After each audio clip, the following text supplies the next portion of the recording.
Hello, everybody, and welcome back to the Distance Dilemma podcast. My name is Shaun, and I am in Dublin, Ireland. This is Imran, and he is in Thun, Switzerland, and this is our long distance friendship podcast. We're kicking off this week's episode like we do every single week with the out of context weekly scenarios. This is the part of the show where me and Imran give each other sections of our week out of context, and the other person has to try and guess what's going on. So, Imran, what is your out of context weekly scenario? My out of context weekly scenario for this week is reigniting a relationship. Reigniting a relationship. You cheated on Nicola. No. Was this? I'm assuming you did you make up with somebody? Like, was this, somebody you'd fallen out with previously? No. This is just an old friend you hadn't seen in a while, so Not or a you friend. not a friend, and a family member. Yeah. So you spoke to a family member for the first time in a couple of years. Yeah. Was it on your mom's side? Yeah. Well, actually, that's a really stupid question to ask. That's a really stupid question to ask. Was it A little bit was a bit stupid. was it one of your relatives from the States? Yeah. You got it. You got it Okay. spot on. Yeah, yeah. So recently, like I haven't spoken to my auntie, and I'd say about 15 years. I think the last time I'd actually seen her was when I was about 14. And we've been somehow I was able to get a number from my other auntie that I'd be very close with in Ireland, and I said, like, I'll just reach out. She's a bit difficult, like sometimes, as with family members, sometimes if you lose contact with people, it's a bit hard to, especially when they live abroad, to get into contact with them and organise times with time differences and everything like that. But on Sunday last week, I was able to talk to her for like 5 minutes on the phone, which was lovely. And then I was able then to organise like a phone call with her on Wednesday. But it was so weird. Like we both kept like smiling at the camera and laughing because it's like she probably sees me as like a 14-year-old like kid, and every time I look at her, like I'm just imagining like I always thought her like she was mad, like she was just like full of energy as like a person. And that's just the way she is. She's a lot more like chill now, but it was just it was so surreal, like talking to her now, like compared to and catching up about different things that's been happening in the last 14 years. And like, there's always like, I was saying to her, like, we were on the phone for like over an hour, and I was like saying, we'll probably need to ring again because there's probably like 5 hours worth of chatting, catching up we could do. Like, but I thought it was just really nice, like haven't experienced something that heartwarming in a while. So it was nice. Fair enough. Nice little heartwarming one for this week. What about Yeah, yourself? I feel like the last few weeks, like we've gone on like mad rabbit holes, and that was like fairly Mex- straightforward and like Mexican jokes. yeah. Um, but anyway, my out of context weekly scenario is I had my opinion on something changed. You had your opinion on something changed. This is Yes. very on topic of what our topic Yeah, is for before this you week. said, I was like, this is gonna Uh, work very nicely with the topic for today as well. So okay, what's something that you are not hugely invested in? It has nothing to do with our chicken. What we just talked about before the we no, turned on the screen. No, okay. no. So it was something that before necessarily you weren't the biggest fan of, and your opinion has changed necessarily on it. That's a great way to describe it. Yeah. That's the premise of it. Okay, does it have Yeah. anything to do with film? Yes. Yes. Okay. Does it have to do with a TV show? No. So it's a movie. Okay. Okay. Would it have been like kids animation? No. No. What's a genre that maybe you're not huge on? Was it like an action-packed movie? Sort of. Yeah. Sort of. I wouldn't go as far as to say it's an action film, but there's Okay. action elements in it. Have me and you watched this film together? No. No. Is it made by like a superhero production company like DC, Marvel? No. No. Okay. Is it a recent movie that came out? No. No. Okay. Okay. Is this like a cult classic? Like a lot of Yes. people have seen the movie? Yeah. Oh, I think I know now because I read your letterbox. Is this Pulp Fiction? Yes. Yeah. Yes. Yeah, okay. So you rewatched Pulp Fiction and you Yes. rated it 4 out of 5 because I only saw it yesterday when I went on to review Dune. So re-review Dune, so to say. So Ah, yeah, nice. Look at you nice. sneaking around with letterbox. Yeah, gotta get my work in. Yeah. So yeah, that's it. I watched Pulp Fiction for the first time again. I think in about 10 years. I think 10 9 10 years was the last time I watched that movie. And you And thought it was still good. What did you give it originally? I think originally I gave it like a 2.5, a 3, something like that. Now this is before Letterboxd was a thing. I think like just like when I was swiping and setting up my account, I just like done that really quickly. And again, I hadn't seen the film in years, and I remember the first time I watched it, just being like, I just don't get the hype around it. And we were like, the other day we were in bed, and the scene of Jules, tasting the Yeah, fella, like when he's interrogating the young fellas in the apartment, came up, and like, yeah, that's a fantastic scene. Like and Simone was just with the saying, she's like, "Oh, cheeseburger. I've never seen Pulp Fiction." I was like, "Oh, really? Like it's you should watch it." Like I was like, I'm not the biggest fan of it, but it's a film that's worth watching. Like just because it's such a It's a cool classic. culture. Yeah, Yeah. it's such a huge thing in pop culture. Like it's worth watching. What did you And think of it? she did think it was a bit overrated, but like she didn't think it was the worst film she'd watched. She was like, she thought she understood why people enjoyed it as much as they did. One thing I kind of had totally forgotten about, and one thing we both loved about the film is the soundtrack. The soundtrack on Pulp Fiction Soundtrack is slaps. incredible. Slaps. You know, and I think it's very. I think the reason I maybe at first said I didn't enjoy it was because I just was too young to really understand what was going on. Like I think I had it's a very similar much like a thing. coming of age movie. Like it kind of comes with your age as you get older, and Yeah, you I kind think of change your it's a opinion film on it that's a better little bit. watched in your 20s than your teens for Yeah, sure. definitely, definitely. And like, I just I enjoyed it a lot more. And we were flicking through Netflix, and like it was like, oh fuck it, like we said we'd watch it, and I enjoyed it. I still don't think it's like one of the best films I've ever seen, but I enjoyed it a lot more. And yeah, I think like, but I think I'd said in the podcast a couple of times before that I'm like not the biggest fan of like early Tarantino stuff, but I really like his later stuff. Like I've recently watched Inglourious Bastards again. Classic. Django is one of my favorite movies Yeah, it's one of my ever. favorites as well. Like I've really enjoyed any like the more recent stuff he's done.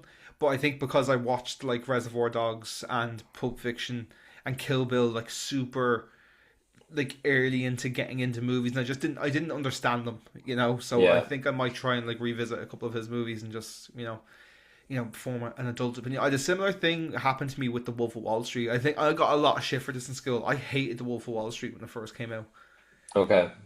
And have but you rewatched it a couple more times? And what's your opinion I've still watched on it it? like a couple of times since. Yeah, now I would say it's like I'd say it's a great movie. It's a great movie. I wouldn't say it's like in a personal top 10 or a personal favorite list, but it's a great film, and it's one of those ones that like if anyone ever is ever like let's stick that on, I'm like yeah, Yeah, it's going to be a fun time. yeah. It's a great film to watch. But when I first saw it at like, I think I was 14 or 15 when it came out, and I was like, this is just a bunch of billionaires doing drugs and Yeah, committing yeah, yeah, crimes. yeah. Like it's not that I mean, some interesting. part of what the show, some part of what it is about that though. Yeah, that, no, and on a That very is like black and partial, white yeah. level, that is like that's the It's what the movie quickest is. way to describe the synopsis of the film. But I was just Yeah, taking it at very face value instead of understanding like character motives and like just getting what Scorsese was doing behind the camera and stuff as well, and how like the performances work, and like just nitty gritty work. understanding the whole film as a total, like before like on more of a level. Like I got like it's obviously a very funny film as well, but like when you're 15 you might not get a lot of those jokes, like whereas when I watched it again when I was like 20 I was like, yeah, okay, this is hilarious, it's a great movie. Yeah, yeah, yeah. So I think yeah. with the Pulp Fiction, it was more like it was like the first commercially like that first movie that Tarantino had done well, that had done really well on like box office commercially, and I think that's why it became such a cult classic, because like you see so many like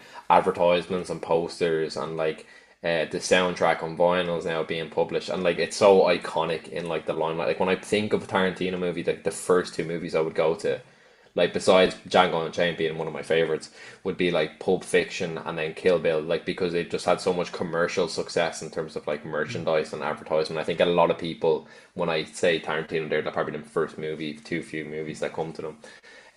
But Tarantino is kind of like he's a kind of a director where like you could be really into him, you could be like some of his work, and then there's people that like just don't get the kind of slasher style cinema that he kind of makes and gets a lot of influence from. But me personally, I do really like him. He would be up there top three I like directors how for me. when you're watching a Tarantino film you can like just grab any kind of sequence and it's a Tarantino movie. Like just he's Yeah, got his style down. Whereas like I don't feel the same about like Spielberg and Scorsese.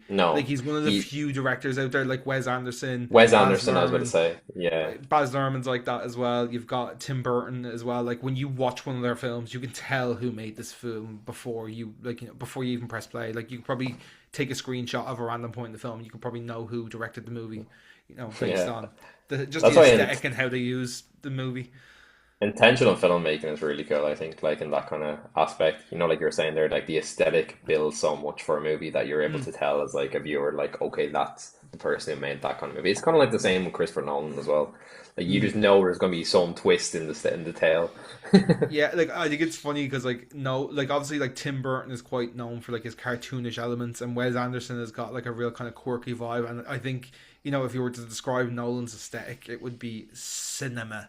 It would just be Yeah, yeah, if the yeah, frame looks incredible, if it looks like a photo you could like if the best possible photo you could take on the highest quality camera, but it's in a movie, it's Christopher Nolan. yeah. Just the way all of his films, like even if you don't like the story, they just look great. You know. Bro just knows ball. Exactly, exactly. And it's Anyway, kind of like on what Shaun was talking about just there about for his out of context week scenario. Our topic of the week this week, and I brought it up, was unpopular opinions we stand by. So when I said this to you, what was like jumping out to you? I'll let you go first this week.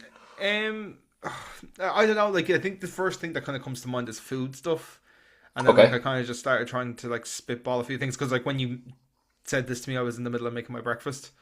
Yeah. So yeah, the first thing I've written down because it's probably the most controversial food opinion that I have. I Okay. don't no, I don't think this is controversial. I fully fucking stand by this, and I know somebody else who is very close to the two of us who also stands by this. Bounty bars are fucking class, and Bounty is not the worst in the celebrations box. Galaxy Caramel is. Disagree. Disagree. Highly disagree. Galaxy Caramel is shy. Love I've Galaxy, given love a Galaxy. Sean Galaxy Caramel stick is shy. about bounty. I just don't think coconut and chocolate goes together, but that's just me. You know what I mean? No, coconut is. I just love coconut in general. Though. Like coconut milk is class. Like coconut water is nice. Yeah, I just like coconut flavored things. I'm trying to look here and remember what outer bars are in a celebrations box. I'm trying to pull it Oh, up now in front of me. this is my encyclopedic knowledge, Imran. So you got Malteser, Yeah, Snickers, Milky Way, yeah, Bounty, Twix, Galaxy, Galaxy Caramel. Did I say Snickers? yeah. That's seven. You're missing one. One. Milky Way, Galaxy, Maltesers, Twix, Yeah, Galaxy, yeah, Milky Way, yeah, Mars. yeah. That's a talent. That's a talent. I know I'm my. in the move, bro. Yeah, like now I'm not going to be obnoxious and say Bounties are the best in the box. They're not. They're like third or fourth. Yeah. Maltesers are the best in the celebrations box. That's the reason there's the least amount of them because they are high valued items. You know. Can I actually call you out, right? I always thought this was a weird combination mix you used to get. You used to get a Muju on a Bounty bar. Yeah, chocolate That's milk weird. and a chocolate bar. Chocolate milk and a coconut chocolate bar to me is just bonkers. A chocolate bar. It's it's class. Like because you can get coconut milk and coconut milk is nice. Okay. It just tastes Okay. like it tastes. It's coconut milk tastes like vanilla flavored milk. Is probably the best way to describe it. It's just it's a bit sweet, and it's Okay. a bit. It's less like creamy in texture. It's a little thinner. It's like if you got low fat milk's texture and like vanilla milk's taste. That's how you would describe coconut milk. You Love know. it. Love it. Since we're on the topic of food, I'll bring the food one I have. Okay, this one is probably like the most like noticeable that every single person has. I don't think that pineapple is a crime on pizza. Fuck you. Now, let me just state this. Let me just state this, right? Would I order pineapple on a pizza? No. Have I had pineapple on a pizza? Yes. Do I think it's bad on a pizza? No. I just think that people like overreact and try and make it a bigger thing than it actually is. And I think that it's because people don't like the aspect of something being sweet on savory. But in like many instances, people have found out that like sweet and savory work so well together. You know what I mean? Like Nutella on crackers works really well. So it's kind of like a similar thing. Like I actually do think that the aspect that it just turned ended up being a trend that people wanted to jump on. Because I guarantee I could ring one of my mates now and say, "Have you ever? What do you think of pineapple on pizza?" And he'd be like, "Absolutely not." And I'd be like, "Have you ever tasted it?" And he'll go, "No." That's a lot of people. Like people just jump on the hype and That's just yeah, want to that's fair. say, No, that's "Yeah, I get what you're saying. yeah." It's just wrong. It's just incorrect. Well, this is why we Yeah, can't talk about the unpopular opinions we I stand know, by. I So know. yeah, yeah, But yeah. yeah, I feel like it's one of the, and just to add to that, one thing I Okay. am like absolutely against with pizza is barbecue base should not be a thing. Barbecue base is fucking. The thing is, right, and it's a similar problem that I have with pineapple on pizza. It makes it a fucking dessert because it's too sweet. If there's too much barbecue base, I agree. Because I've had one from Domino's before, and it was like way too much barbecue base. But then they've also had one like frozen, and it was actually quite nice. So for me, it depends on the amount of barbecue on the layer. If that makes sense. For me, now I wouldn't be the biggest barbecue sauce fan anyway. Like it's never like in my fridge. It's never a first choice. If it's on a burger that I get given, I'll have it. Like but it's never a first choice sauce of mine. And the reason for that is that I find it way too sweet, and I just feel like it turns your pizza into a dessert. And it's a similar thing with Mm, pineapples. Like, and I get what you're saying about sweet and savory and that, but like, there's a difference between like like one thing I would do quite a lot, and this is something I would do on pizza, is add honey. I add honey to a lot of things for like I a love nice honey. little kick of sweetness. But I feel like like no, it's nice to have a hint of sweetness. It's like having a hint of salt in something, and then like having salt become the entire flavor, or having it become the entire profile of your meal. You know. That's a good fact. I'll give you that. I'll give you that. I don't know if I have any more on food. Okay, I have one here. I think we won't try not talk too much about film because me and Sean will be here all day. Mm. I think that trailers nowadays are overdoing the storyline for viewers. So the problem is now, I think what we happens is viewers watch trailers now, and you're pretty much given like 90% of the plot. You're just not given the final temp, you're not given the last chapter of the book, in that necessary. And I think that is ruining for, I'd say, viewers that are obsessed with film, like me and you, for example. It kind of ruins the part of the idea of going in blindsided into a movie. I think I this is one of those things which I agree in principle, but it doesn't really work in theory because me and you are into films and we will check out, like, if one of us says check out this film, why? Because I said it's good. Yeah, We're happy enough with that verdict. It's like, I think you would like this film because I watched it. Me and you are happy to watch films based off that recommendation, like, but for and this is the thing about, like, 'cause there's so much made about, like, this, especially with superheroes, and like, them, trying to include certain elements in movies for the sake of, like, just like audience appeal. But the thing is, like, it does work, like, when you throw an A-list actor into a movie where maybe he wasn't the best fit for a role, or he or she wasn't the best fit for the role, like, it's just to get seats in bums, like, because at the end of the day they have to sell tickets and they have to look at the stats, and to get people to go and see a movie, you need to generate hype. of course. Where are people seeing this stuff to promote the movie? Social media, YouTube. They Hmm. want clips, and as much I'd say, it's one of those things. I actually don't disagree with you. Just like in theory, it's not something that's like super practical. You To know. play devil's advocate with myself, I think that marketing is huge when you're making a film, and like Marty Yes. Supreme was a good example of that. Like they did such a rollout of advertisements, of merchandise, of going on chat shows, of YouTube videos and trailers. But for me, I think sometimes what happens is there's like overdone of trailers where they release three trailers of the same film, and like Mm. Marvel are huge for this. Like I'm already seeing like Avengers Doomsday is coming out near the end of the year, and I'm seeing way too many like snippets and trailers. I know they're trying to create hype, but for people like Marvel, for example, they attract like a huge audience, and they already have a huge climatise of people that follow them. I think they don't necessarily need to release three trailers. I think they could do other avenues of trying to market it. And that's where I kind of trying to differ between marketing and like the trailer aspect here. Like I understand that films are a business and they need to make profit off making movies. I get that. That's why box office is a thing. But I'm specifically just talking about trailers here. I just think that trailers are overdone.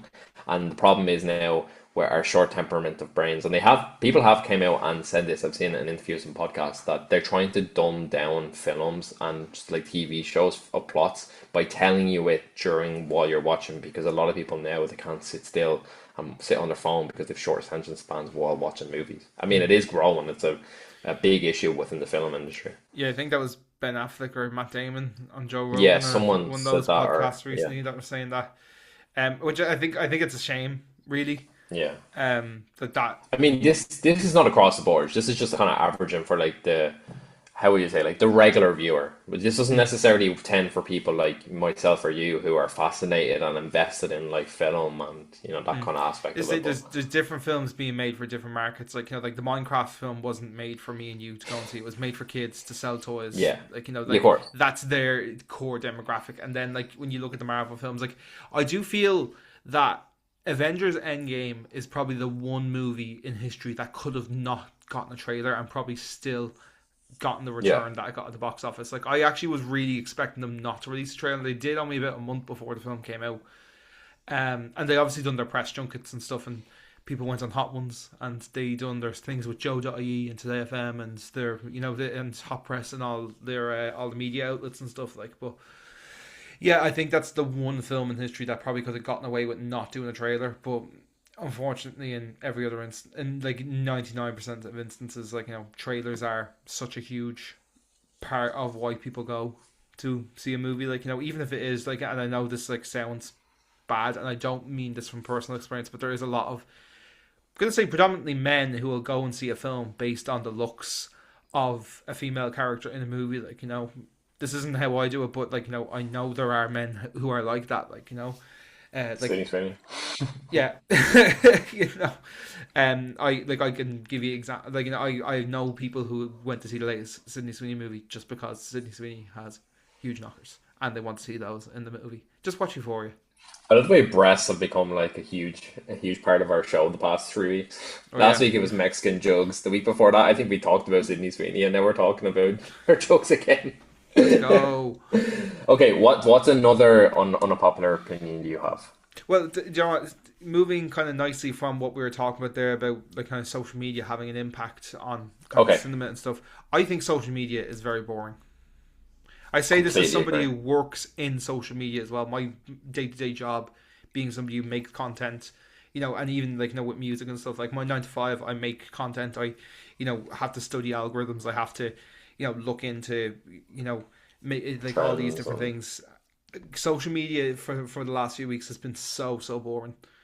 For the last while, like I find myself like wanting to go on it less and less because there's just like nothing really happening. Like, besides brain rotting videos, it's like I'm finding it hard to find people that are trying to be authentic online now. I think the copying of trends is like massive, and I even see it like I'm not hugely involved in like the fashion industry, but like I do see like men's styles just being copied over and over again. Like say if you wanted inspo for like for example, if you were playing on stage and you're like, right, I want to get a nice jacket, yeah, and you looked online like, oh, casual jackets rock stars wear. The problem is there is like you'll just get a copy and paste version of like industries being put forward over and over and over again. And it's like with anything, it's like you see people making the same style videos because they know that's what will get them views in the long run. And I think that has been a big issue. Like even I know I don't want to talk too much about the music industry, but like a lot of way people do music now is they try and make music for TikTok so that it can go viral, and that's how they get a song to blow off, and then try and make a career off the back of that.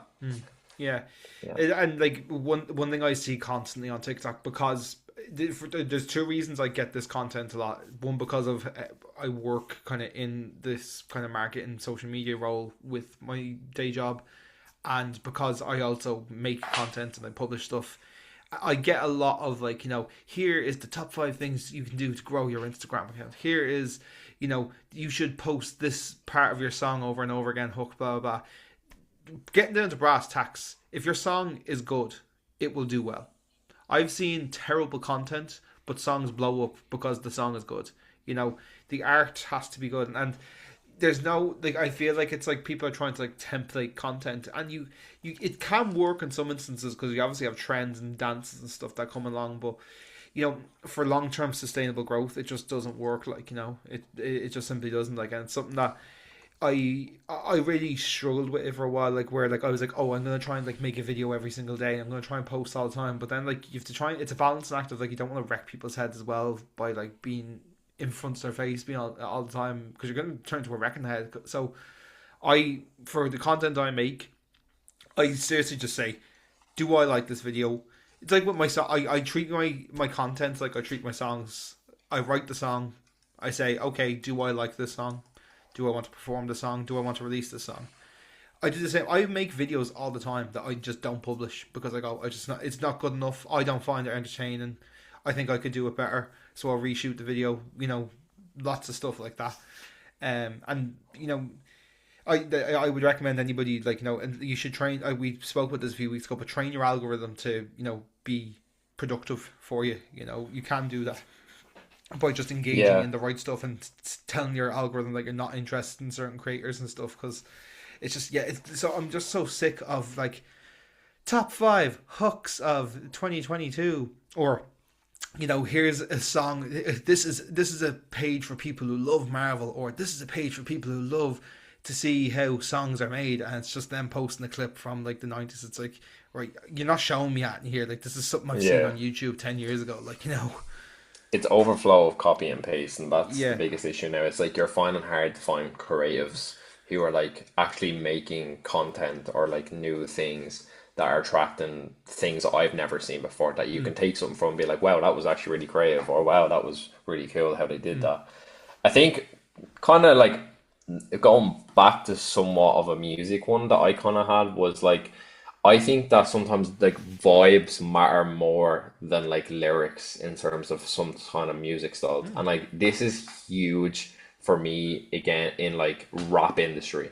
Because like I know you're not into like rap that much as I am, but like I am into old school rap, which is more probably lyrics based, but like new 21st century rap the way it is now, like a lot of the time, like I listen to that style of music purely just for the vibes aspect. Like I listen to the beat styles, I listen to like the atmosphere in the song rather than what the rapper is saying, because like I cannot relate to the lifestyle that they're living. Do you understand what I'm saying? Like they are living a lifestyle of cash, money, bitches, all that kind of style of things that I don't have in my personal life. And that's not necessarily every single song. No, that's not necessarily every song. Now, let me But tell you like, something. Let me tell you something. let me tell you something. No, no, no. But from like an outsider's like point of view, if I ask like your family member and I said to them, right, tell me what the premise of like rap songs are, that's what they're gonna say back to me. It's about like jewelry, money, cars, thing, which is fine, yeah, which is cool and everything like that. But like I permanently like think sometimes lyrics don't need to play a major aspect in song making hits and songwriting. Like, and like I think lyrics are important, and I am a person who loves lyrics in songs, but I just think that necessarily vibes can be more important than the actual lyrics. Yeah, totally agree with you. And I think you're like doing rap a little disservice. I think you're oversimplifying it a little bit. Like, and I'm not gonna use rap as an example, but like think of Gangnam Style back in the day. Gangnam Style became the biggest song in the world. Couldn't tell you a fucking word in that song. No, It's all the classical. vibes. And there was that. There's been so many like Latin American songs, like Despacito, and what's that? Dominicano, do. Do you remember that song from a couple of years ago? Like, Yeah, there's people who sing songs in different languages, and there's like obviously you've got like BTS nowadays as well. Like there's that BTS Coldplay song My Universe as well. Like I can sing, like I say, I know, I can recall a lot of the Korean parts. Haven't a clue what they're fucking saying, you know. yeah, it's kind So of like Bad Bunny as well, like releasing that album that he did really well and won the Grammy for. It's like, but 90% of the time I don't even know what he was saying half the time, but just vibes though. that kind of moves nicely into a point that I have. Like Okay. you were saying about Bad Bunny there. Yeah. I don't think award shows matter in the slightest, No. especially when it comes to art. Like I think like the only 100%. one I pay any sort of attention to is the Oscars, and I don't like live and die by it. Like but even for me as a musician, if I ever were to get to a stage where I was up for a Grammy, I could not give a rat's about it. It's No. not about awards. Like you don't make art to get awards. You make art to express yourself. You know. Yeah. Um, I find the Oscars interesting because of the prestige and like there's a lot of politics that goes on when it's always a good ceremony and stuff like Yeah. but like in the grand scheme of things, like award show, I think if you make art to be rewarded for, like at award shows or to get recognized, obviously it's nice to get recognized for your peers, but I don't think that should be the reason that you make art. Exactly. Like there's so many amazing actors in films that never had won awards Mm. at the Oscars, and I think, and even in like music industries, like when you're making music, you should never be in the mindset I'm making music to win a Grammy. I think it's a great mindset to have for motivation. Yeah, I think that's a great aspect of it. But I think, like you were saying there, in any art form, I think you should just do it for the passion of just expressing yourself and trying to, make music to not only better yourself but others, and Mm. I think a lot of the time with social media now, they put so much pressure. Like actually, before we started this podcast, I had read something last night that Marty Supreme didn't win any BAFTAs last night. They'd lost out on 11 BAFTAs, I think, that they had been nominations for, and I think it was the first time in history in the BAFTAs that a movie had been nominated so many nominations but had not won anything. But I was thinking, like, I haven't watched the movie yet, and I heard great things about it, but I'm starting to say, like, from an aspect thing, they're making that movie not purely just for win awards. They're making it because they wanted to tell the story of Marty Supreme. That's why the movie was created. They wanted to show people this was a famous ping pong player, this was his life, and I think that's what people, I think, sometimes fall like out of control over, being like, oh, I can't believe it wins. It will even be now, like, if Sinners gets swept now at the Oscars, like, it wouldn't become as a surprise for me. But I also do think it would be deserving of, winning awards from an outsider's perspective of someone Mm. who likes film. So Yeah, and that's like kind of what I'm saying. I think of it like in a music context quite a lot as well. Like of fans get like massively outraged if like their favorite artist doesn't get nominated or if their favorite artist doesn't win the Grammy that they did get nominated for. It's like, man, like did you like the album? Great. If you did, if you didn't, great. Like as long like the purpose of that art is for you to make a connection with it. Like it's not the be all and end all if it does or doesn't win an award that's selected like by people in the industry, like but like you don't make art for people in an industry, you make art for yourself, and I'm sure when you get to a certain level, for your community, for your fans and stuff, like I had one last one that actually is very on the premise of what you kind of just brought up, but I said that success looks different for everyone. yeah. And what I mean by that, on, like, I won't go into it too much because we kind of just covered it, but on, like, a basic level, if you play football Sunday league and that's what you love to do, and you never win a cup or you never be able to reach the level of like a semi-pro or whatever you aspire to be, that doesn't necessarily mean you weren't successful. I mean, I think the idea of being a football player is you want to better and become the best player you want to be. It's the Mm. same with being a musician. It's the same with playing video games. You always want to be better the next time you play it, or training, or whatever you do in life. I think sometimes success is only measured if you make it in quote unquote big times.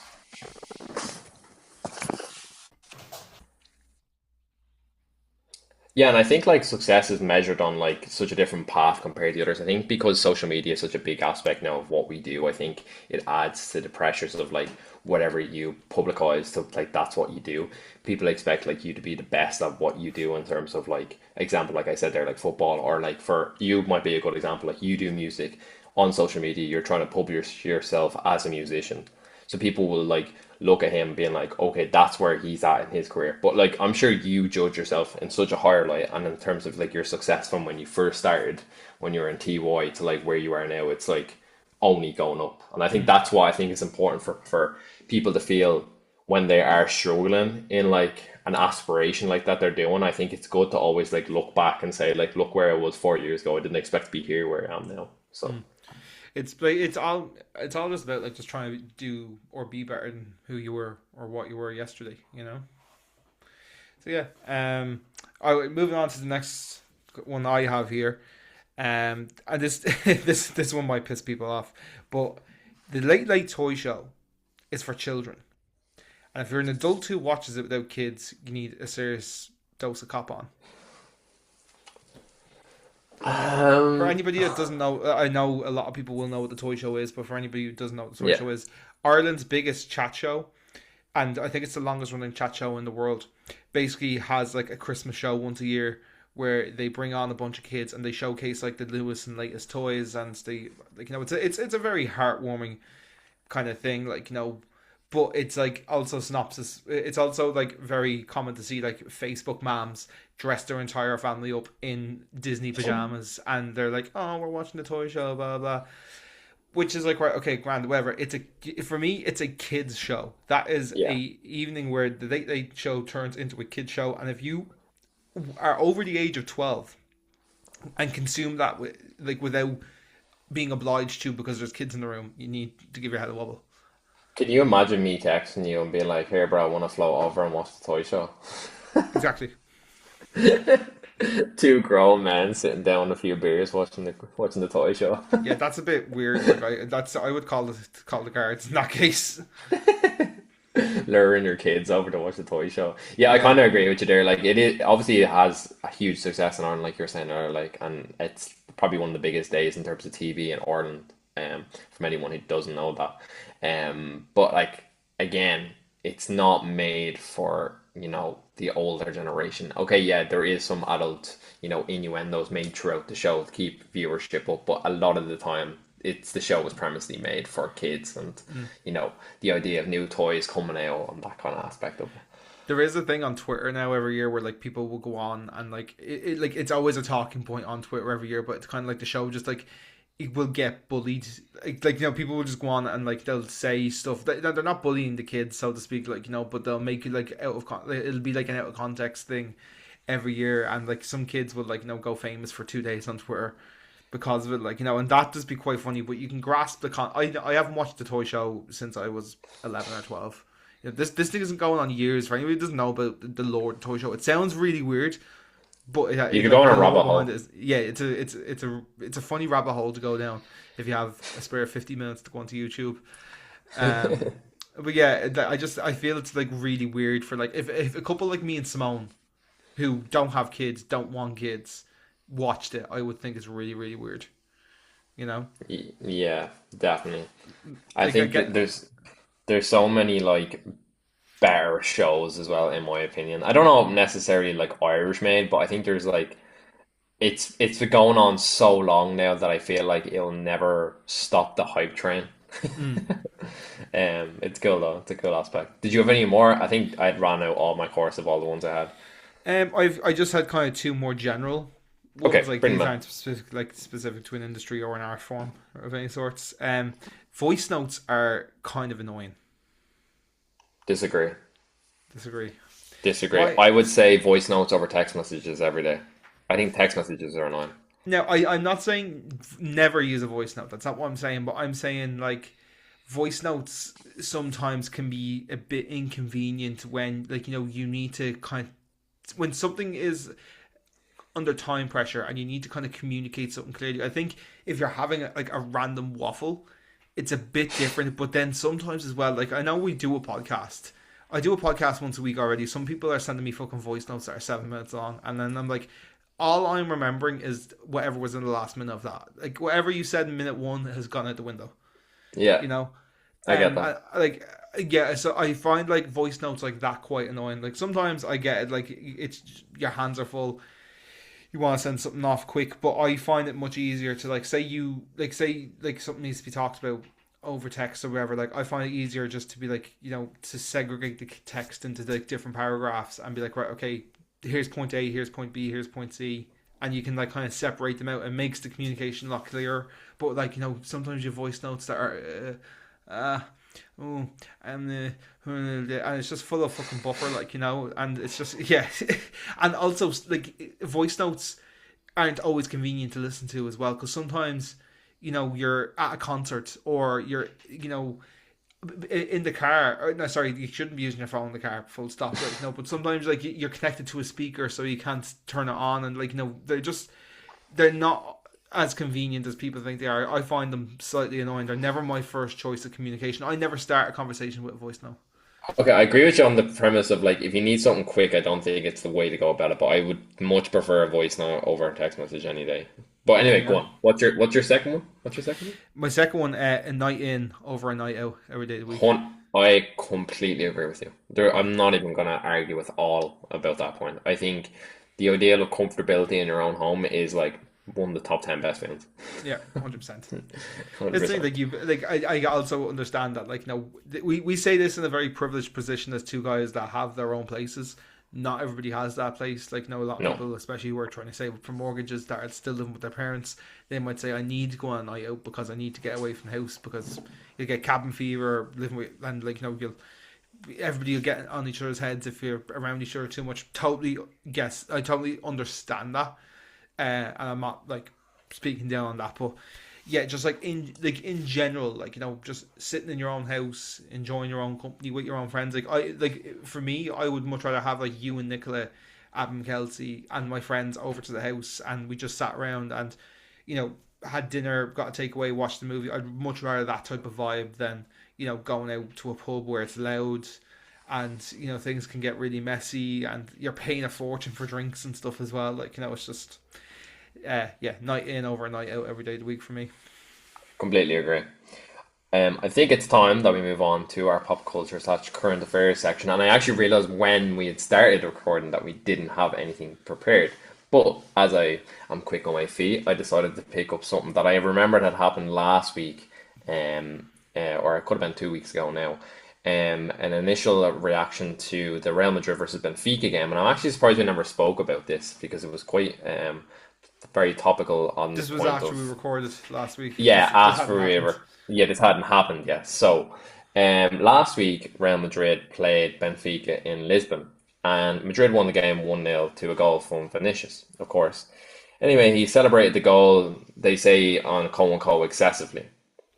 Moments later, there's been some controversy over a Benfica player, Gianluca Prestini. I think that's his name. I'm not too sure. Begins with a Anyway, P and it ends with I. yeah, It's a long name. It yeah, sounds Spanish. You get the yeah. gist. You get the gist. And there's been some controversy recently over him potentially maybe calling Vinicius Junior co and co, and topics there that have is a monkey. Now the referee stopped the match for about 10 to 11 minutes after the anti-racism protocol that they have in place in UEFA. The player has denied making a racial remark at all altogether.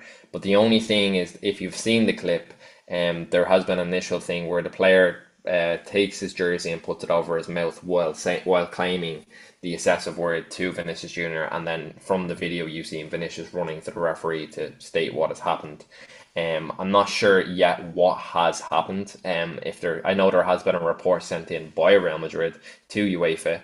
Benfica manager Jose Mourinho was also sent off for dissent, trying to obviously kind of make the situation become less bigger than it was at the time. Hmm.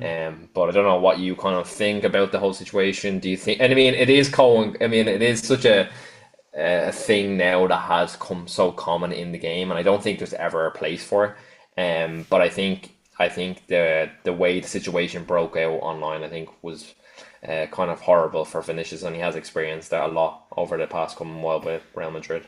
Yeah, and I don't. Vinicius seems to get targeted for this sort of behavior a Mm, lot, and I just don't understand why. And it's just a horrible fucking thing, and like this has been a horrible week for this in football. Like, normally these things happen, and like you have like very few incidents happen, but the Premier League had four separate cases of like racial things where clubs had to come out and make statements. It happened to Chelsea, Burnley, Wolves, and I think Nottingham Forest.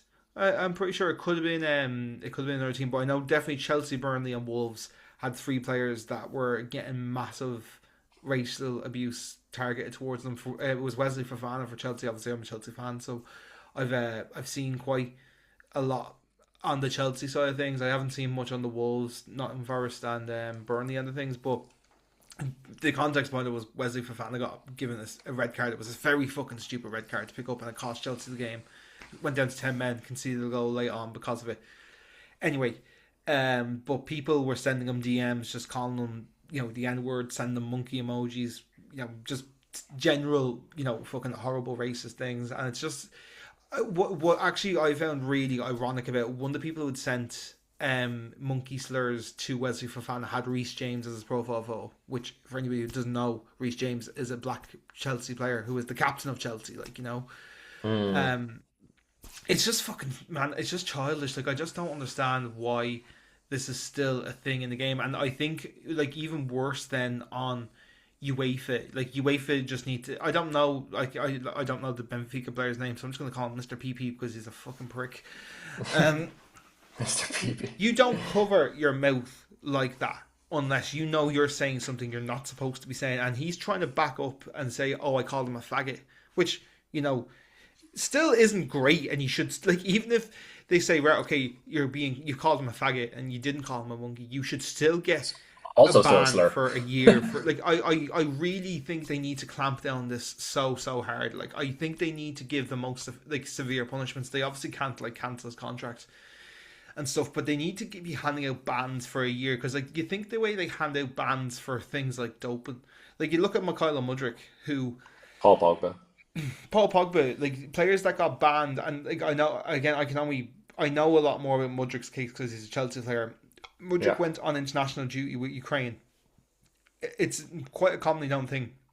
You obviously can't take steroids, you can't take performance enhancing substances when you're playing professional football for any professional sport, but you can take stuff to help you recover quicker. Hmm. Just like people take and like people take paracetamol, they take Nurovens, they take all these things to help their body recover because they're playing high intensity football matches every 3 days. And Mudryk, when he was on international duty, was given something by one of the medics in the Ukraine set up to help him recover for a day, but that ended up being a banned substance in the Premier League, and he's been banned for a year ever since. You think about that, which was like an innocent mistake that, like, Mudryk wasn't trying to derail his career. He wasn't like actively trying to dope, or even the Rio Ferdinand thing from a few years ago. I remember Yeah. Rio Ferdinand, I think, got banned for 8 months from football because not because he failed a drugs test, because he missed a drugs test. I think he was late, Yeah. He was or late. so it was something like that. But he got an 8 month ban from football. Stuff like this, obviously it's hard because he's covered his mouth, so we can't look at the cameras and see him saying monkey. But he's saying I called him a faggot. Even at that, it's still Slur. derogatory. It's still a slur. Even because it's homophobic, so it's okay. You won't being racist, but you're being homophobic, so you're still going to get a year ban. I think you're kind of correct on the way it needs to be harshly punished by UEFA and essentially FIFA as well going forward. I think this is the way that they can tackle racism on a public state like this anyway. I mean, it's something that, one, in my opinion, is always something that we should always strive to stop, and especially in sporting issues like this, like what we spoke about last week in the Irish rugby team, what he Mm. experienced after his game. It's, no player should have to experience this on a greater stage, considering that they're trying to just better their team. And again, at the end of the day, it's just a game of football. I don't realize why he has to, say these things under such high feud and stuff like this. So I don't understand where this is all coming from. But I think that, what I got from it is what you said. It needs to be harshly punished. Like, I think this is a Yeah. World Cup year. Like, if he called, like, look, he has said I called him a faggot. I didn't call him a monkey. We all know we probably called him a monkey, but we have no hard evidence. But let's say he called him. Let's just say, if FIFA say, okay, we're going to accept that you called him a faggot.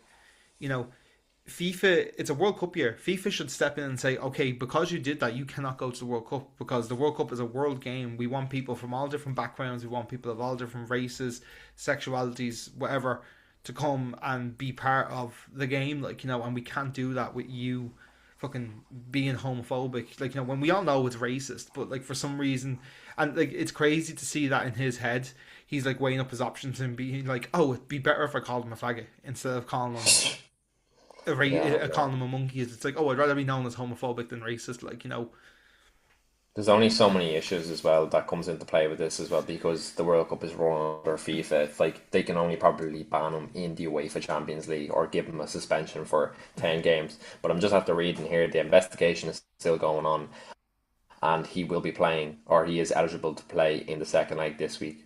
So that'll be interesting. Yeah, but FIFA can ban anybody if they want, like, for anything, like, Mm, because UEFA report to FIFA, so like FIFA mm, govern the whole thing, and UEFA are under FIFA. yeah, So FIFA can do what they want. Like, I think they really need to. I really think they need to punish people severely, because I just think when you look at the likes of Mudryk and Ferdinand and Pogba, people who made mistakes and got bans for stuff like I don't know about the Pogba, and there's definitely players that have doped purposely, like, but they get lengthy bans. Like, they should be getting longer bans than those players. You know. I agree. I agree. Yes. So this week we'll also move on to our the time of the podcast where we do your distance dilemmas. So this is a part of the podcast where you guys send in your dilemmas. As we've kind of been stating the past couple of weeks, we do have a new form in our Instagram link where you can put in your dilemmas anonymously. And also, if you don't feel comfortable doing that, you can always email the podcast page, which is the at the distance dilemma at gmail.com. Or am I saying that wrong again? The distance dilemma pod at gmail.com. But yeah, that would we would probably be able to see who sends it. If you want to do it totally anonymously, you Yeah. can send it through the phone or Instagram bio. Like I said, Yeah. totally anonymous. You can't see who sent them. You can give us as much or as little details as you would like. Yeah, okay, so I'll read it out here. So, hey guys, my dilemma of the week is that I feel like I want to explore a different path than where I am now. My problem is that there are so many things I'm interested in and I don't know where to start. I'm in the science field and I feel like I want to do something more artistic. Maybe not necessarily make it a career, but even just a side job. What's your advice? Do you want to go first? Um, I don't know. This is a toughie because this is something I like kind of battle with all the time. Of like, Yeah, do I want to have a, quote unquote normal job, have a normal 9 to 5, like, or do I want to, chase the dream and be a musician? I think, there's no harm in trying these things, and like, this person has said, like, maybe not make a career, but just as a side hustle kind of thing. Like, just dip your toes into artistic stuff. Like, when I was like getting into music, like, I tried lots of things. Like, obviously I played football for years, but I tried to do golf, I tried to do drawing, I tried a couple of things. Like, I think the worst thing you could do here is just not try. Like, just follow your gut, or like, look for stuff that's accessible. Like, so this person says I'm not sure if it's a boy or girl or whatever, but this person says that they work in the science field, so work around that. Like, I'm assuming in that field that's not a job where you can work from home every day, so you probably can't like do things like crochet or read books. Like, you're probably in the field doing things, like, so that will, not limit, like, you can still do those things when you come home, but like, I imagine you want to use your time more efficiently. So, see what's around your area. One thing I would recommend anybody go to, whether as an artist, if you want to participate, or even just as a general audience, just to kind of go and get inspired, is go to open mics. Open mics are so fun. They're so interesting. You'll meet some of the coolest people ever there, because it's all people that are very open to interpretation. They're people who are confident, and they're people who are looking to talk about their passions and their art and stuff. So yeah, I definitely recommend. Depends on what you want to do. Like, obviously, like, open mics kind of really, like, benefit like the comedy and poetry and music and those sort of kind of artistic fields, like, but even just being in that space where you can be with people who are artistic and who want to express themselves in that way could be a good way to kind of just get the ball rolling and get some inspiration. I think like kind of not dwell on too much on like the responsibility side, but I think that does play a major fact when you are chasing the dream of trying to make something a career. I know this person did say even just as necessarily not making a career, but even just as a side job. I think that the best thing you can try is the first thing you can try to do is try things. I know it's so obvious and we do state that a lot, but unless you try things, you'll never know if it's for you or not. Like, I'm the same with Shaun. I've tried many things and fallen out of things, fallen back into things. So it just kind of comes and goes. Necessarily, what I would say is like try find something that you're passionate about, and then even if it's not necessarily the thing, like for example, there Sean said that with music, well, there's so many different avenues you can go down. You know, you not necessarily you won't have to be a singer. You could be a guitar player, you could be a bass player, you can learn how to play the piano. There's different avenues. If you have an interest in music, maybe find what is there something I can do in music. It can even be creative director, it can be an engineer. There's loads of different aspects of things that necessarily you might not be as quote unquote talented in, but you can also find there's ways within the industry that you like to be more passionate and find something that's niche for you. And I know that's easier said than done, but I think the best thing you can do in this situation is just try. Just try Yeah. it. Not everything has to cost money. I think also just try to do some research online. There's so many avenues now. I think for our generation we have more opportunities and more flexibility to research things than ever before. So that's kind of my advice on it. Yeah, and even like doing little things like, if it's like, I've just kind of like reread the messages there, like, like if it's something, artistic, like, we kind of talked quite a lot about like, music, poetry, and like stand up there, but like, if it is like stuff like drawing and stuff like that as well, like invest, like if it's a hobby that you could like, get like a starter kit of something for like less than €50 or like relatively cheaply, even if it's on Facebook Marketplace, just like to try and ignite a fire in you. I would definitely say don't like invest in something too heavy. Like don't say like start something from scratch. Like if it is music, don't buy yourself like a €500 guitar. Buy yourself a €100 guitar. Know you're going to get into it, and then buy a nice guitar. Like that's advice. Like that you kind of you can copy and paste that advice into any industry. Like like and if it is like drawing or something like that, like just take a pad, or like I know like my partner Simone's like hugely into her crocheting, like so just like pick up some wool and just start, like it's one of those things that like nobody's gonna kind of push you into it, like it's not like having a job where society kind of there's a lot of pressure for you to get into a job and like like have income and that sort of thing. Like when it comes to arts, it's very much kind of whatever feels good is good, like so go to stuff you're naturally drawn to, and then just dip your toes into waters, and don't be afraid as well to open yourself up to other forms of art as well. Like I think I spoke recently on the podcast, like I've really gotten into poetry over the last while. Like now I'm not writing poetry, I'm not reading poetry books or anything like that, but I've gone to a lot of open mics and been really inspired by some of the spoken word poetry that I've seen performed, and I've got some friends that also write poetry as well, and I'm genuinely interested and I'm genuinely intrigued by it, like so even just opening your eyes up to those types of arts before taking the plunge yourself would probably be a good way of starting to test waters. Yeah, and I think like you can also just grasp inspiration from many things, and I think it doesn't necessarily have to be, sometimes you take things from films, take things from music, take things from just your daily life, and just try to inspire yourself. And I think the best thing you can do is just like kind of what Sean said there, just dip your feet in the water and just go for it, try different things, and you'll find out.